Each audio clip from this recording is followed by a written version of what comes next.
আমরা সাধারণ মানুষ ভাবি যে রেল লাইনের পাত যদি ডেবে যায় বা বাঁকা হয়ে যায় বা ন্যাচা হয়ে যায়, এটা আসলে কিভাবে সোজা করে এবং ন্যাচা হয়ে দিলে কিভাবে উপরে তুলে। তো আজকে দেখতে পেলাম যে এটা আসলে কিসের সাহায্যে উপরে তুলে এবং কি দিয়ে উপরে তুলে।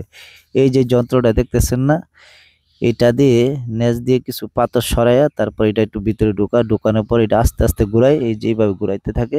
ঘুরানোর পরে এই জিনিসটা আস্তে আস্তে কি হয়, উপরে উঠতে থাকে।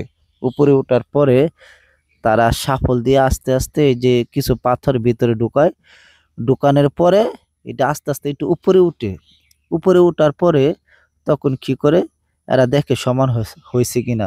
সমান হওয়ার পরে তখন এটা যেভাবে আস্তে আস্তে ঘুরায় উপরে তুলছিল, ঠিক সেভাবে আস্তে আস্তে ঘুরাইয়া এই মেশিনটা খুললা ফালানোর পরে আহ, বুঝতে পারে কি যে এটা আসলে সোজা হয়ে গেছে বা উঁচু হয়ে গেছে, আগের মতন সময় সমান হয়ে গেছে। তখন তারা এটা ছেড়ে দেয়। আমরা বাংলাদেশের মধ্যে এটা এইভাবে কাজ করে, অন্য দেশের মধ্যে কিভাবে কাজ করে জানি না। অন্য দেশের মধ্যে অবশ্যই অন্যরকম ভাবে করে, বাংলাদেশে